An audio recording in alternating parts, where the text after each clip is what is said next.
to you. Father, we thank you in the name of Jesus. We want to thank you for your holy written word. We thank you, Father, for your Spirit who is our teacher. And Lord, I yield myself as a vessel to be used of you. Thank you, Father, for speaking through my lips and thinking through my mind. Thank you, Father, for making my tongue as a pen of a ready writer, Lord, to write into the hearts of your people this evening. I give you the praise and the glory. In the matchless name of Jesus, we thank you. Amen and amen. Kindly turn your Bibles with me together to the book of Psalms 34, to the book of Psalms chapter 34 and verses 19. And I would like to tell you this before I give you the title of my message. Today you have to, attentively hear what I'm going to be sharing with you, because I believe that the word of God that I have for you is going to speak to your life, is going to bring, some light into your walk with the Lord, and also help you in your walk with the Lord Jesus. So in Psalms 34 verse 19, the Bible says this.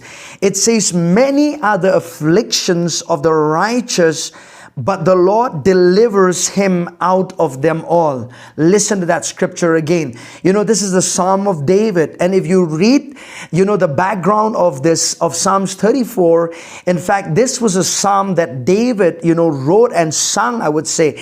He sung it and he wrote it, when he was at the cave of Adullam, when in fact King Saul was after him. And the Bible says when David wrote this psalm, he said in Psalms 34 verse 19, he says, "Many are the afflictions of the righteous." Now, a lot of time when we just read this statement, we kind of think, there's so much affliction of being righteous. So, what about if I was an unrighteous person? Will I suffer the afflictions that the Bible speaks about? A lot of people may have a lot of those different thoughts in their minds, because the Bible says many are the afflictions of the righteous. But if you read the second portion of this particular scripture, David begins to say, he says, "Many are the afflictions of the righteous, but the Lord delivers him out of them all." Now that's the good news, that even though we go through difficulties, situations and challenges in our life, the Bible promises, God promises that he will deliver us out of them all, the Bible says. So church, this evening I want you to you may be battling with some challenges in your life right now. Maybe you're going through some storms in your life right now. I believe that this message that I'm going to speak to you today is going to help you, to understand the different kinds of storms that the Bible teaches, and also why do we go through certain storms in our life. And let me tell you this. So the title of my message today is, why do we go through certain storms in our life?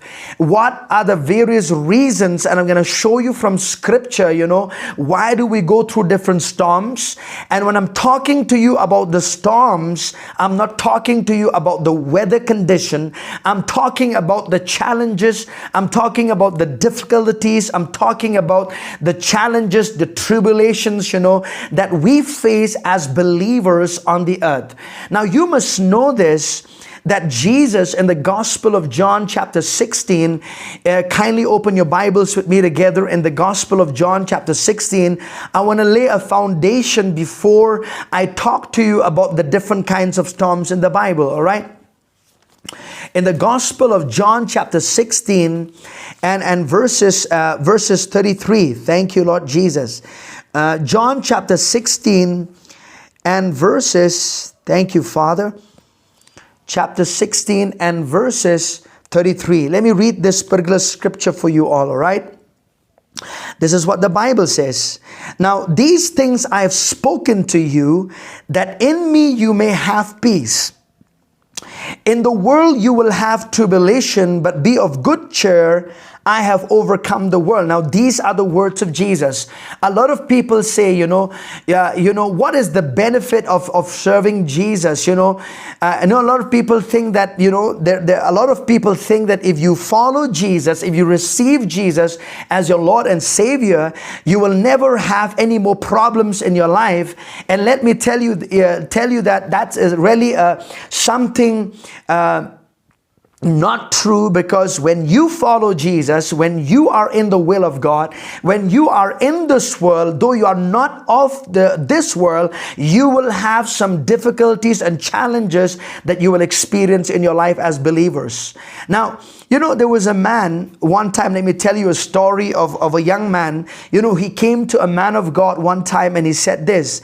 He said, "Pastor, I want you to pray that I will never ever, have to deal with the temptations of the devil in my life."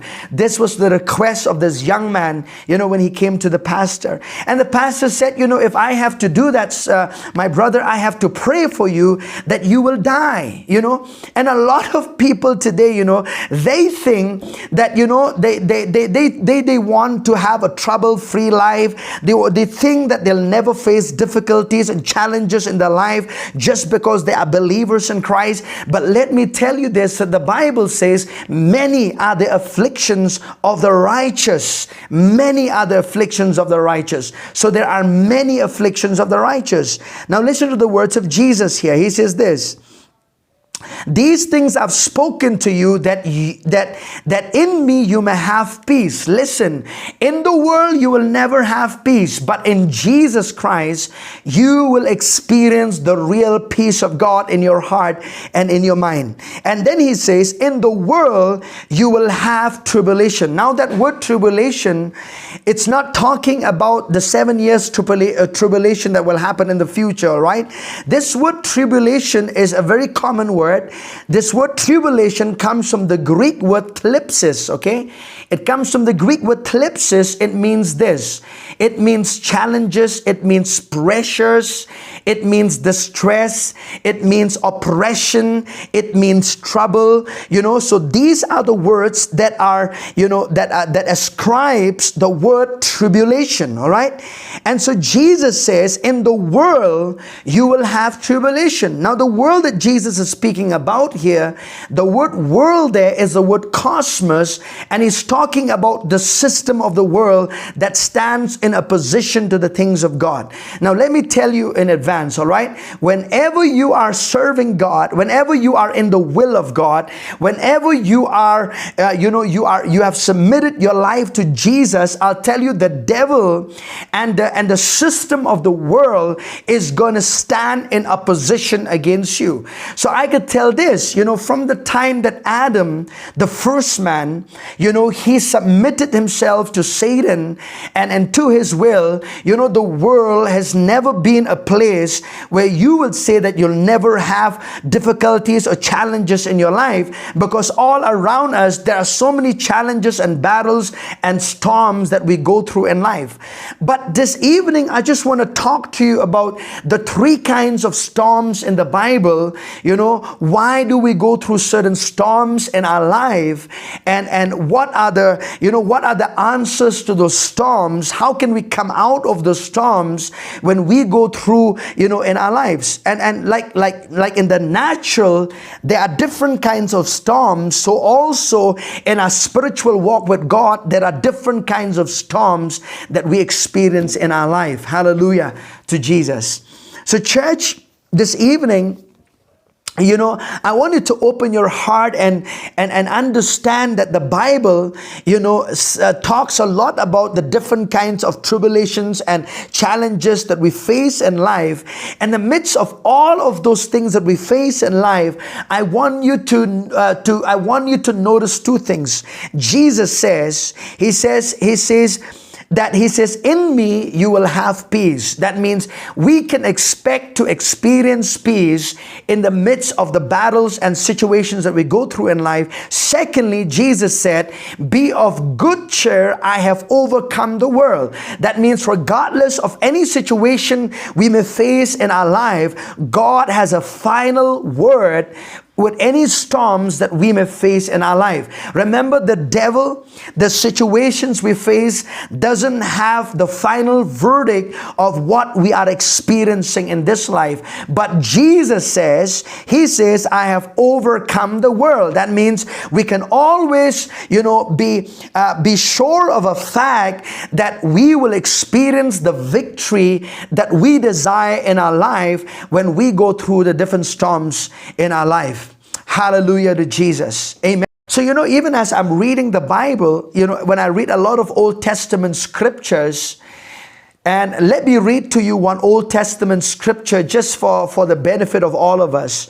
In the book of Isaiah 48, verses 22, the book of Isaiah 48, verses 22, listen to this.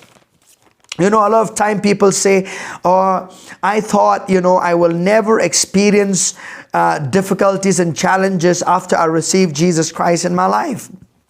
But really, that is not something which Jesus says, Jesus gives you a package that when you become a follower of Him, there will be persecution, there will be tribulation, there will be challenges, there will be distress that you will experience in your life as a believer. But be of good cheer, Jesus says, I have overcome the world. So in Isaiah 48 and verses 22, listen to this. 48:22, he says this. He says, there is no peace, says the Lord, for the wicked. So, I want to tell you this, that don't be in a dilemma where you think, I'm being a righteous person. Why am I suffering so much? Because I'll tell you this, that people in the world who are without Christ, the Bible says, there is no peace, says the Lord, for the wicked. There is no peace. And peace is a spiritual force, is one of the fruit of the Spirit that is available for believers and not for the unbelievers. So there is great, blessing for us as righteous people of God, even though we go through many difficulties and challenges in our life, but God promises that His peace will sustain us, and God promises that in the midst of all those challenges, God is going to deliver you out of those troubles. Hallelujah to the Lamb of God. So let's go please to the book of Jonah. I want to take you today to the book of Jonah. Let's begin there. The book of Jonah is an Old Testament scripture. It is after, the book of Obadiah and before the book of Micah. For some of you who are, who are familiar with the Bible, the story of Jonah, and you could talk about, a lot of things concerning the life of Jonah. But listen, I want to talk to you about the different kinds of storms, like I said, and the first example from the Bible is the life of Jonah. And we're going to see in the life of Jonah why Jonah goes through a storm in his life. Why does he experience difficulties and distress and oppression in his life? What exactly was the reason and how he came out of that storm in his life? So in the book of Jonah chapter 1 verse 1, I'm reading for the benefit of all of you. It says this. Now the word of the Lord came to Jonah the son of Amittai, saying, arise, go to Nineveh. Now listen to me very carefully in this. Now the prophet Jonah is a very different prophet from all the other prophets in the Old Testament. And the reason I say that is this, because Jonah was a missionary prophet. He was a missionary prophet, and God did not send him to the Jewish people. In fact, God calls him and sends him to go to a city of Nineveh. Now, a lot of you may not know where Nineveh is, but Nineveh, in fact, presently, it's in modern day Iraq in a city called Mosul, okay? That's where Nineveh is, all right? So it's in the city of Iraq. It's modern day Iraq, all right? So God sends, Jonah to go northeast of a place called Nineveh, because here is Jerusalem, and to the northeast is where Nineveh is, and God wants to send the prophet Jonah to that particular place, to preach to those people. And the people who were living there were in fact the Assyrians, okay? In fact, he was a missionary prophet to the Assyrian people, all right? Now, this is very significant because if you read the Bible, you'll find that the Assyrians were such a vicious group of people in the world. In fact, when you read other Old Testament scriptures in the Bible, you find that Assyrians were the first group of people where terrorism or terrorist groups emerged, in one sense of the word, I would say, through the people of the Assyrians, all right? You'll find this in the Bible. Now, the thing is this, the Bible says, so God calls Jonah. There's a word of the Lord that comes to Jonah, and God says, arise, go to Nineveh, go to modern-day Iraq, that great city, and cry out against it, for the wickedness and come before has come before me. And verses 3 immediately says, but Jonah arose to flee to Tarshish. So immediately we see there was a disobedience, in the life of Jonah, of the call that he received from God. You could say, Pastor, I'm not in the ministry. You could say, this may not be applicable to me. I'm not in the ministry. God did not call me to go to Africa or Bangladesh or Sri Lanka and so on and so forth. But let me tell you this. This is an incident in the Bible that can relate to all of us, to one kind of a storm that we all may experience in our life. And the reason why you will see Jonah experience a storm in his life was because of his disobedience to the will of God for his own life. And if you walk away from what God has for your life, if you walk away not submitting yourself to the plan and the purpose that God has for your life, you are going to experience some difficulties and challenges in your life because of your disobedience to the will of God. Immediately the Bible says that Jonah arose to flee to Tarshish. And Tarshish is in the modern day country called Spain, all right? So you could say this, God asked Jonah to go to the northeast of Jerusalem, and here he runs all the way to the west. God tells him to go to northeast, and he is going away all the way to the west side of what God speaks to him. He runs away to Spain. But see, the Bible says this. Let me read further. He says, but Jonah arose to flee to Tarshish from the presence of the Lord. He went down to Joppa and found a ship going to Tarshish. So he paid the fare and went down into it to go with them to Tarshish from the presence of the Lord. So when you walk away from the presence of the Lord, when you walk away from the purpose of God in your life, you are going to experience some storms. Verse 4 answers this. Listen to this. But the Lord sent out a great wind on the sea, and there was a mighty tempest on the sea, so that the ship was about to be broken up. So here is Jonah running away from the will of God. He is living in disobedience to the will of God, and he experiences a storm in his life. Verses 4, then the Lord sent out a great wind on the sea, and there was a mighty tempest on the sea, so that the ship was about to be broken up. Then the mariners were afraid, and every man cried out to his God, and threw the cargo that was in the ship into the sea to lighten the load. But Jonah had gone down into the lowest parts of the ship, had lain down, and was fast asleep. The Bible says he was sleeping. He was sleeping. He was running away from the presence of God. Listen to this.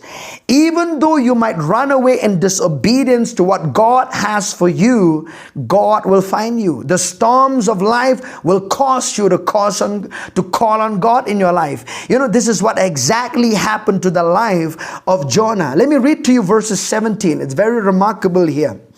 Do you know that Jonah was such a stubborn person that as I read the scripture, it just amazes me, all right? In Jonah chapter 1, verses 17, he was such a stubborn man of God. Now listen, he says this. Now the Lord had prepared a great fish to swallow Jonah, and Jonah was in the belly of the fish 3 days and 3 nights. Listen to this. Listen to when the Bible talks about that he was 3 days and 3 nights inside the fish, it just amazed me. How can he be in that place and not call on God right from day one? He was such a stubborn person. And I'll tell you this, that stubbornness sometimes will keep you in your storm. Stubbornness sometimes will keep you in that situation and in that battle and difficulty that you're facing in life because of your disobedience to the will of God. And that's just one kind of a storm that we can experience in our life. A lot of times, when I read this particular scripture, it amazes me because of another fact that Jonah, he knew exactly the nature of God. That God, he's going to be a person who's quick to relent. He's quick to, if the people of Nineveh would repent, Jonah knew exactly that God is going to change what he is about to do in this particular nation. See, but that is up to God, isn't it? What Jonah was supposed to do was he needed to obey God in his life. And maybe, there are certain storms that we go through in our lives. The example that we see in the life of Jonah, because of his disobedience to the will of God, you can experience some tribulations in your life.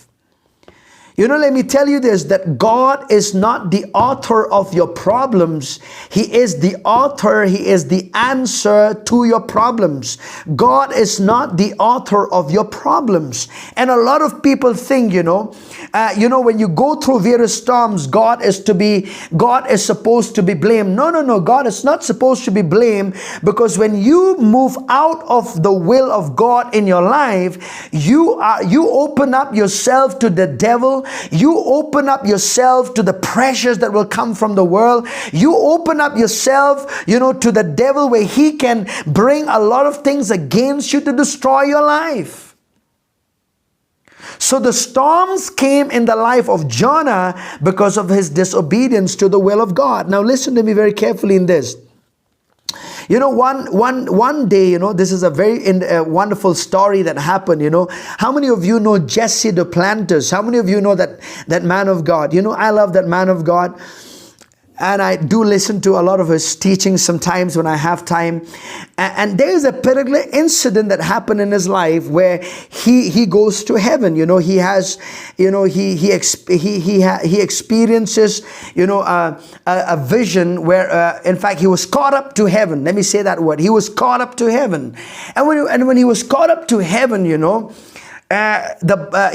relates in a story where when he met Jesus, he asked this question to Jesus. He said, Jesus, what kind of a fish swallowed Jonah? I want you to tell me what kind of a fish is that, so that when I go back to the earth, I'm going to tell everyone what kind of a fish swallowed Jonah. And the remarkable thing, what Jesus answered is so amazing. Jesus answered Jesse Duplantis and he said this. He said, it's not important for you to know what kind of a fish swallowed Jonah, but what you need to know is this, that Jonah was inside that fish because of his disobedience to God. I'll say that again. So Jesus speaks to Jesse Duplantis and says to him, you need to know why Jonah was in the fish, not what kind of a fish was Jonah in. So sometimes when you are in the presence of the Lord Jesus, you better ask him the right kind of questions, because if you ask him certain questions like this, you're going to be bewildered by the kind of answer that you're going to receive. And that's what happened to Jesse Duplantis. Jesus said, no, the reason why Jonah was all inside that fish was because of his disobedience to my plan, to my will. So sometimes in your life, you are in that storm because of your disobedience to the will of God. What has God asked you to do in this season of your life? If there are things that God has spoken to you, see, sometimes God can speak to us through scriptures, and God can speak to us, through a word of prophecy, or God can speak to us through various means, speaking into our life what exactly He wants us to do in every season of our lives. And it's important for us to obey God in every season of our life. You see, obedience is not a one act of action that you do for God, or that you give yourself to God. What I'm saying is this, that a lot of people, they say, I have been obedient to God many years ago. Praise God if you have been obedient to God in the past. But the question is, obedience is a lifestyle that you live daily.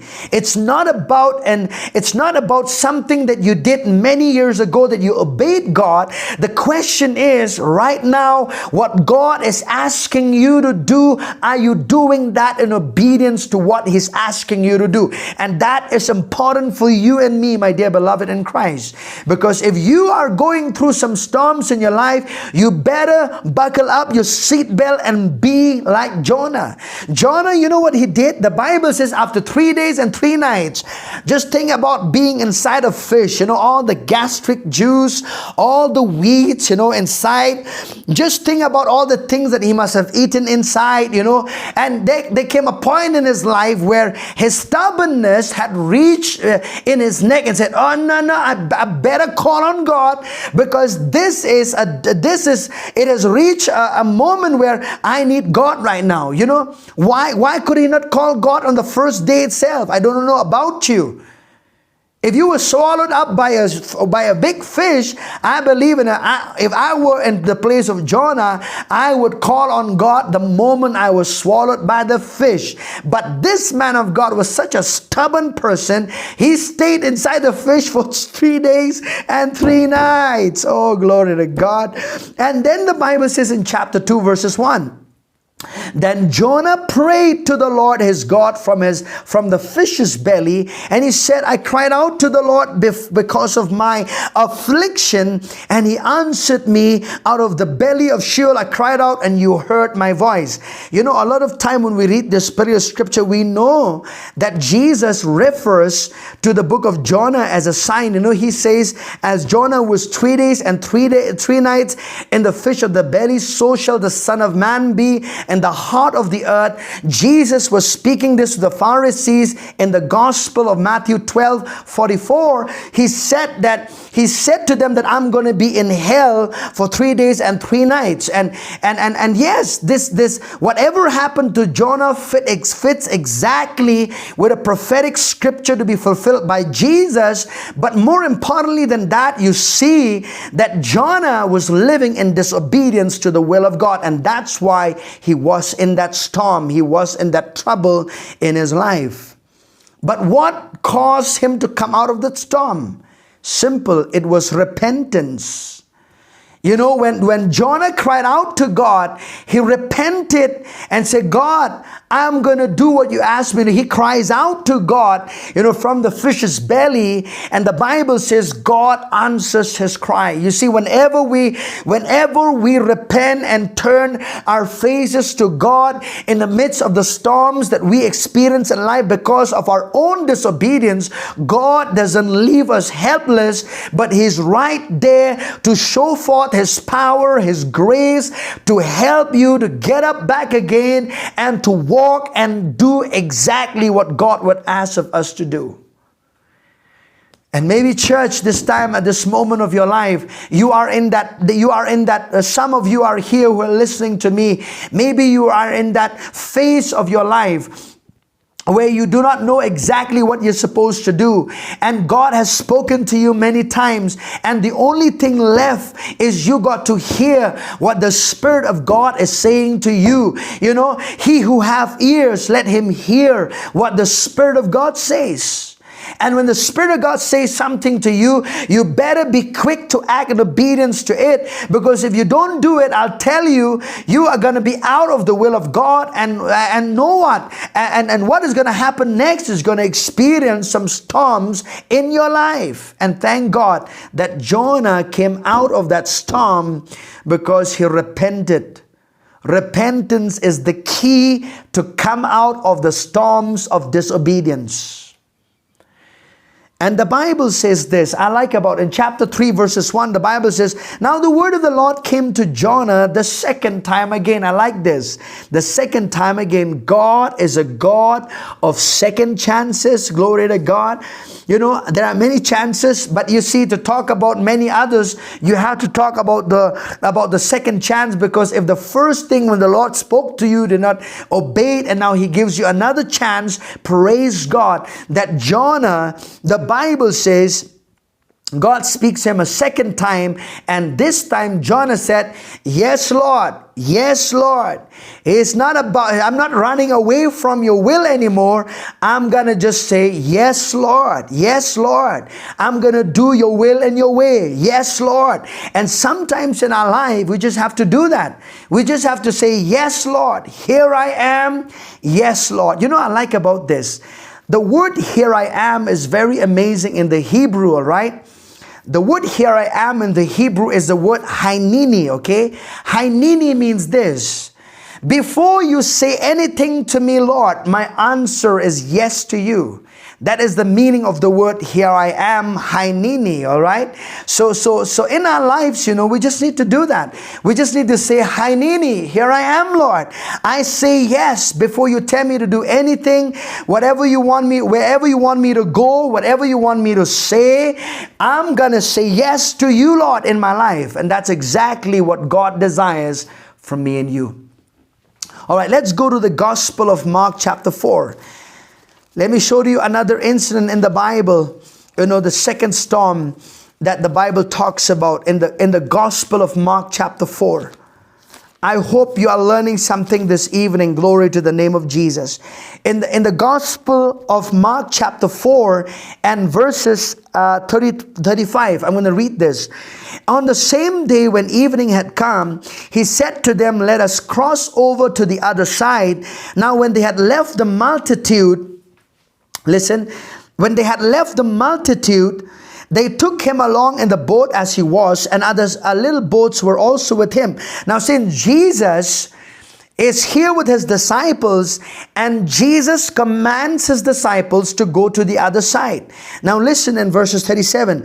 And a great windstorm arose, and the waves beat into the boat so that it was already filling, but he was in the stern asleep on a pillow. And they awoke him and said to him, Teacher, do you not care that we are perishing? Now the second kind of storm that we can experience in our life is because of our obedience to the commandments of Jesus, of our obedience to the will of God. You see, the disciples of Jesus Christ, in this particular incident, you see that they were just acting on the commands of Jesus. So a lot of people say this, Pastor, why am I going through such difficulty and challenges in my life when I have obeyed the Lord fully with all my heart? When I'm doing exactly what God has called me to do, why am I facing these battles and challenges in my life? Here it is, church, that even though when you are walking in the will and the plan of God in your life, remember this, that you are not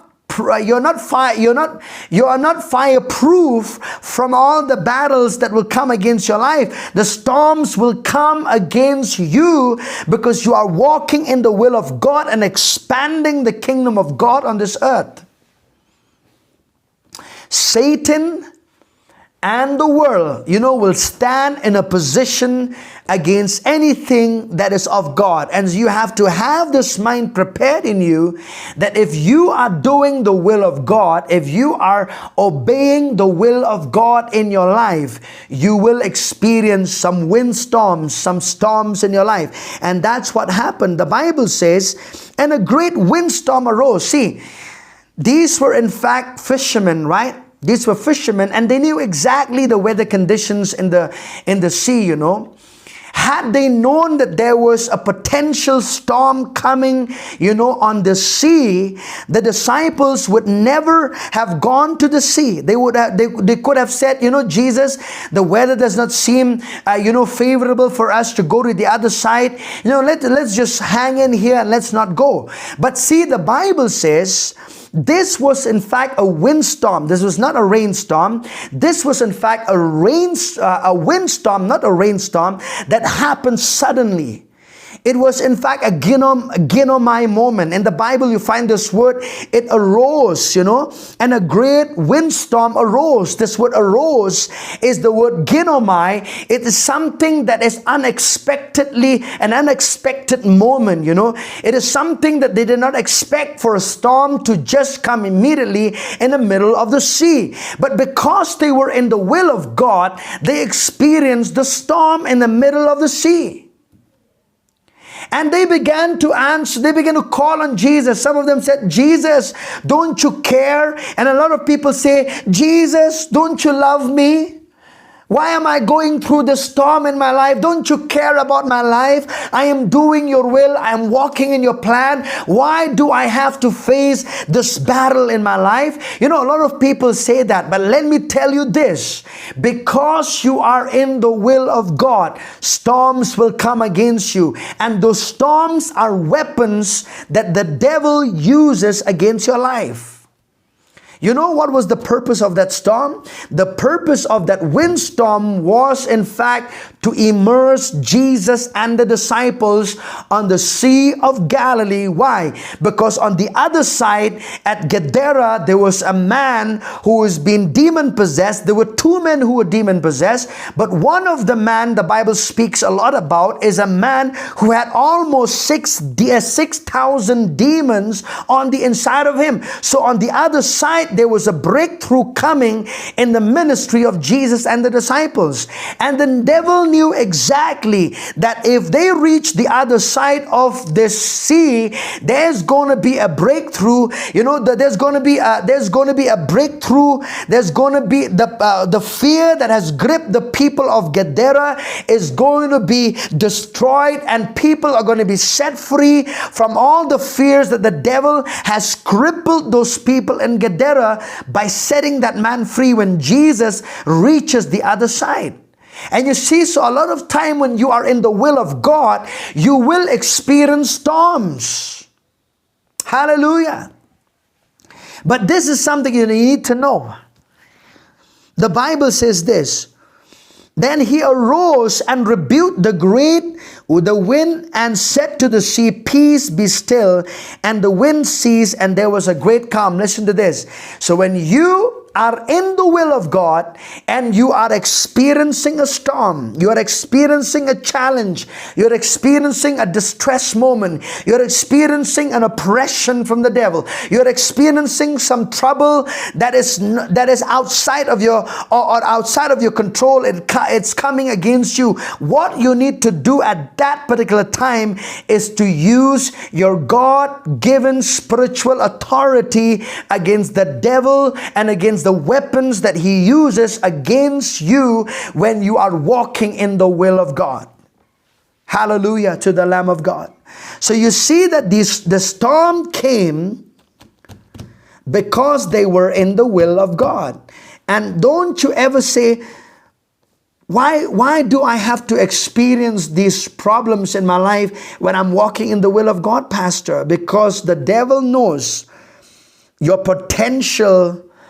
potential of being an effective person in the kingdom of God. And I'm not just speaking for those who are in the ministry. I'm speaking generally to those who are called of God. As a child of God, the devil will stand against you. Hallelujah. Now I want you to notice this, okay, all right? In this particular incident, there are three things that Jesus did not do. I want you to notice this. There are three things that Jesus did not do, all right? A lot of time if I tell you what Jesus do, you know, but I'm talking about during this particular storm, there are three things that Jesus did not do. The first thing, Jesus did not pray. Oh, you could say, Pastor, what am I hearing? Yes, Jesus did not pray. See, there is a time to pray and there is a time to speak to your problem, to speak to your mountain, to speak to your challenges, to speak to any oppression that the devil may bring against you. It could be fear, it could be worriness, it could be discouragement, it could be anything that the devil uses to bring against you. But Jesus did not pray. Yes, Jesus lived a life of prayer. In many occasions, Jesus prayed. But in this particular incident in the Bible, you don't find Jesus praying. But you do find Jesus saying and speaking to that problem. That is what Jesus was in fact expecting the disciples to do. He was expecting his disciples to stand up and to speak to the storm because Jesus was fast asleep. You know, this is something that I like about Jesus. In the middle of the storm, he is at peace and he is relaxing and sleeping on a pillow. Glory to God. Hallelujah. You know what? Why has that happened? Because Jesus... Now, when you have trust in God, it will produce peace. And when you have peace, it produces relaxation in your mind. You know, Jesus trusts. He trusts. He believed his own words in one sense of the word. He believed when he said, let us go to the other side. He was in fact speaking the end from the beginning. He said, let us go to the other side. He did not talk about the storm. He saw it, or he already saw himself victorious against the storms that the enemy may bring against him. That's exactly what we need to do. When storms of life comes against us, when we are in the will of God, we must use our God-given spiritual authority. The second thing that Jesus did not do is this. Jesus did not assume that one of his disciples had sinned. That's why they were facing that problem. You know, a lot of people come to me and say, you know, Pastor, I think I'm facing this problem because I think there must be a sin, I think, in my life. That's why I'm facing this problem in my life. Let me tell you this. You know, you don't have to be so sin conscious in your life. When you know that you are walking in the will and the plan of God in your life, you shouldn't be assuming it's because of your sin. No. You got to know that it's because the devil knows exactly of what you're going to be doing and what you can become in the kingdom of God. Hallelujah to Jesus. The third thing, Jesus, he did not passively submitted himself to the storms. You see, you know why did Jesus did not submit himself to the storm? You know, a lot of people say this, Pastor, I don't want to pray against the storm because I believe God wants to teach me something through the storm. I believe through this, He wants to teach me. Listen to me, church. God will not teach you through a storm. What I mean by that is God is not going to send a storm to you to teach you something. If God has to teach you, He'll teach you through the Word of God. That's what the disciples were thinking. If you read the same incident in other writings, you'll find that, in fact, they were saying, Teacher, when they call him teacher, they were asking, what do you want us, what exactly do you want us to teach us with this? But Jesus was not teaching them anything.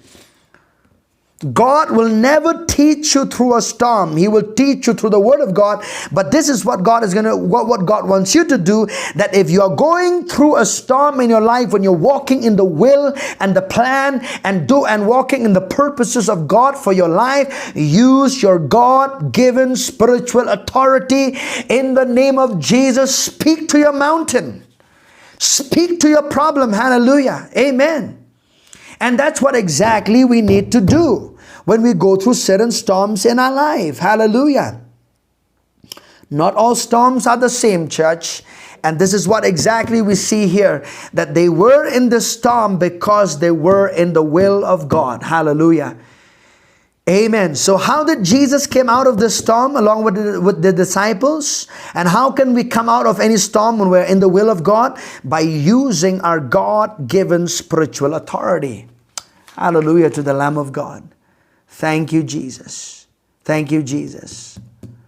I always like to tell this, obedience is the benchmark of spiritual maturity. When you are quick to obey, obey what God has asked you to do, you are going to face some opposition. But, in the midst of that, what you need to do is this, church.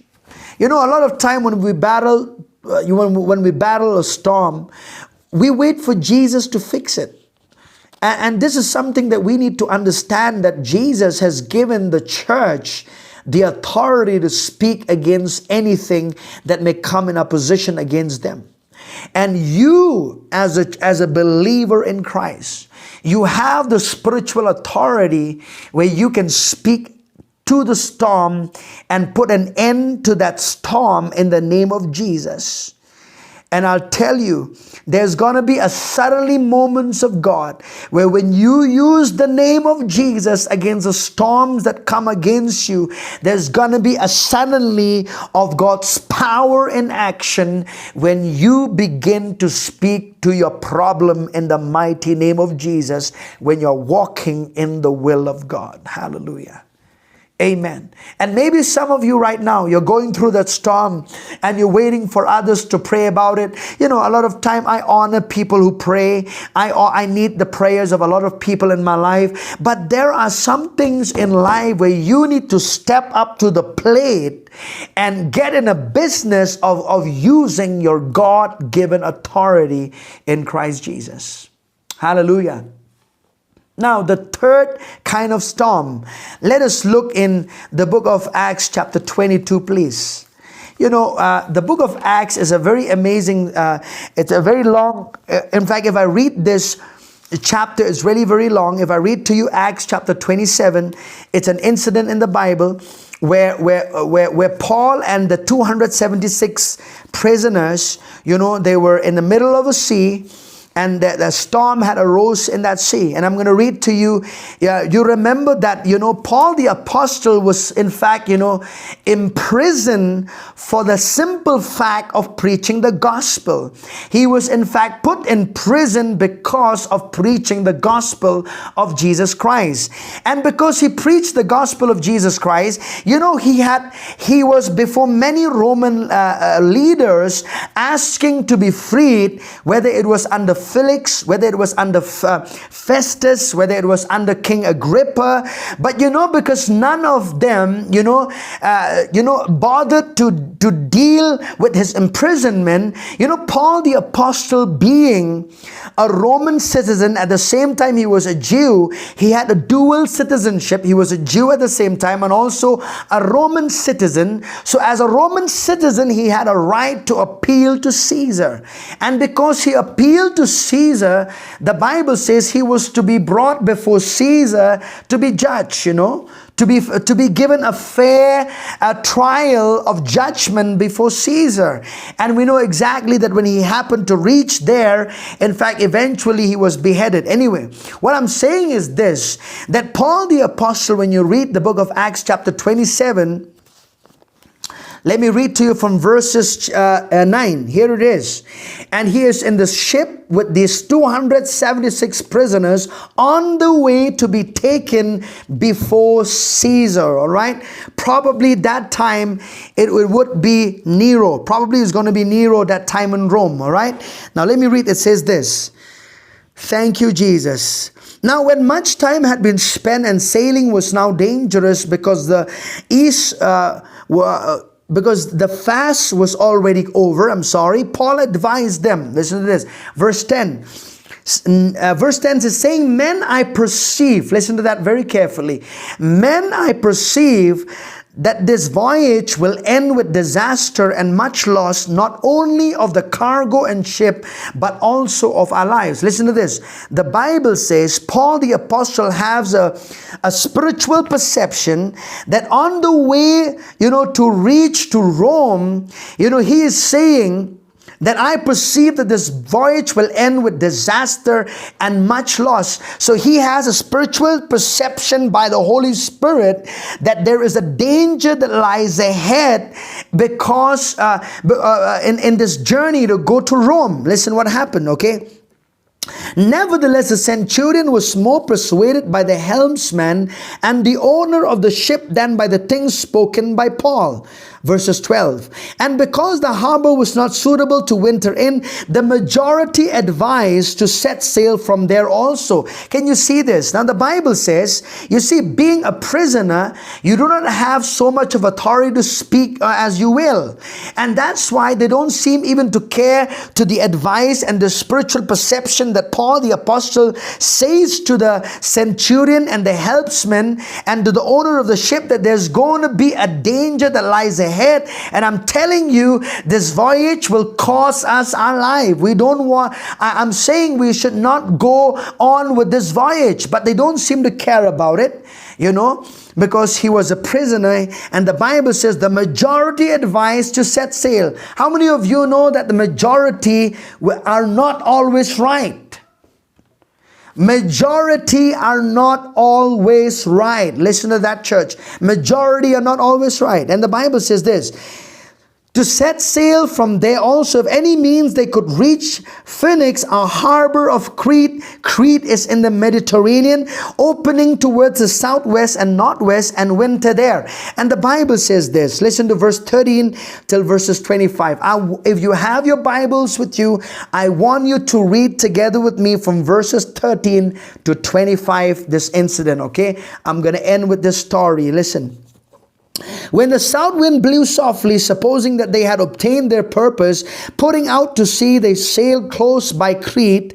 But not long after, a tempest headwind arose called Euroclydon. Probably it was a cyclone. There are different names that is given in different places. Typhoon in China and so forth. In India, it's called cyclone, isn't it? So it was a cyclone here, all right? So when the ship was caught and could not head into the wind, he let her drive. It means it was the cyclone was in fact controlling the ship. And running under the shelter of an island called Clauda, we secured the skiff with difficulty. Listen to verse 21. Oh, glory to God. But after long abstinence from food, then Paul stood in the midst of them and said, Men, you should have listened to me and not have sailed from Crete and incurred this disaster and loss. You know, Paul the apostle said, you should have listened to me. That's exactly, you know, we tend to do, you know, when we say something to people, when we sense in our heart that there's a danger that lies ahead, and we say that to somebody else, and that person don't seem to obey what you're saying, and there's a chaos and difficulty that comes, you're going to say, you should have listened to me, I said so. You're going to be experiencing this trouble in your life, right? So Paul the apostle was in that place. Probably they were on the sea for 14 days. Listen to me. They were only for 14 days. It was a long time on the sea. But listen what happened. And now I urge you to take heart, for there will be no loss of life among you, but only of the ship. Listen, Paul the apostle is speaking again now. For there stood by me this night an angel of the God to whom I belong and whom I serve, saying, do not be afraid, Paul. You must be brought before Caesar. And indeed, God has granted you all those who sail with you. Verse 25, therefore take heart, men, for I believe God that it will be just as it was told me. So let me tell you this. Why was Paul in the storm in the first place? He was in the storm because of other people's disobedience. Listen to me, there are some storms we face in our life not because of our own disobedience or even our obedience to the will of God. There are certain storms we experience in our life, church, because of other people's disobedience. You see, whenever you are related in relationship, and this is what exactly happened. They were in a single ship sailing together to Rome. 276 prisoners were there all together, you know, because because of the centurions and the helmsmen and the owner of the ship, because they were disobedient to what Paul perceived in his heart and told them about the danger that lied ahead. All of them were in that storm. All of them were in that trouble, so to say, isn't it? So in our lives also, there are things that we might experience in our life, difficulties, challenges, and trouble because of people, disobedience who are related to us. It could be in ministry, it could be in family, it could be in friendship, it could be in a workplace. This could be applicable to anything. So I want you to see this. You know what? How did Paul came out of the storm? I want you to notice this before I tell you three things what Paul did not do. Listen, all right? You know how Paul survived the storm was very simple. The Bible says there was a persevering faith in the heart of Apostle Paul that he is going to come out of the storm. Listen to me very carefully, church. It says this. He says this. Therefore, take heart, men, for I believe God that it will be just as was told me, the Bible says. I believe God. It was the persevering faith, that sustained Paul during during the time of the storms that he was in. Listen to me. We like the God of the suddenlies, isn't it? We all like God to do suddenly something in our life, maybe to bring us a sudden breakthrough if there is some storms that we're facing in our life. A lot of people, we like fast things. We live in a fast world. We want fast food. We want fast answers. We want fast breakthroughs, A lot of times, but there are storms in life that we may not get a fast answer. We may not get a fast breakthrough. And what do you do in those times in your life? What do you do in those times in your life when you are in fact, in that middle of a storm, and you're staying longer in that storm than you thought? In fact, Paul the apostle was in that storm 14 days. And let me tell you this, the same God who is a God of the suddenlies, he is also a God of the gradualies, I would say.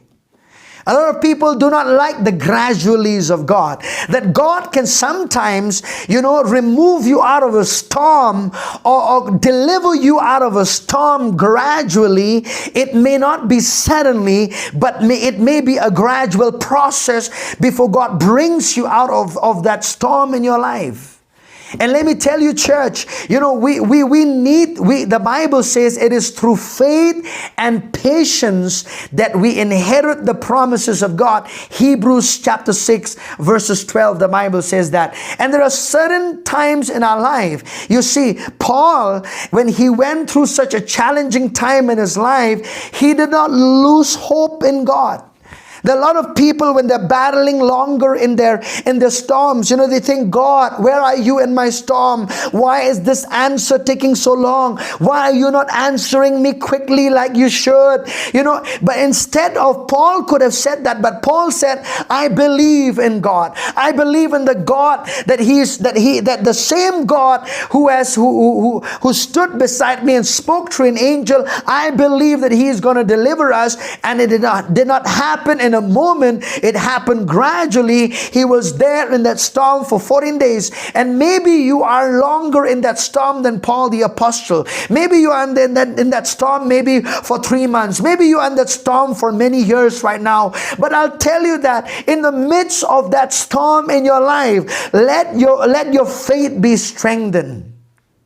In the midst of that storm in your life, let your hopes be up. Let your hopes be alive unto God. Do not allow discouragement to set in when you're waiting for a breakthrough in the middle of the storms that you're going through in life. Because I'll tell you, when the storms of life comes as an oppression against you, sometimes when we do not see an immediate answer, we tend to be discouraged. And discouragement is an element that all of us must have faced in our life, in different storms and journeys of life.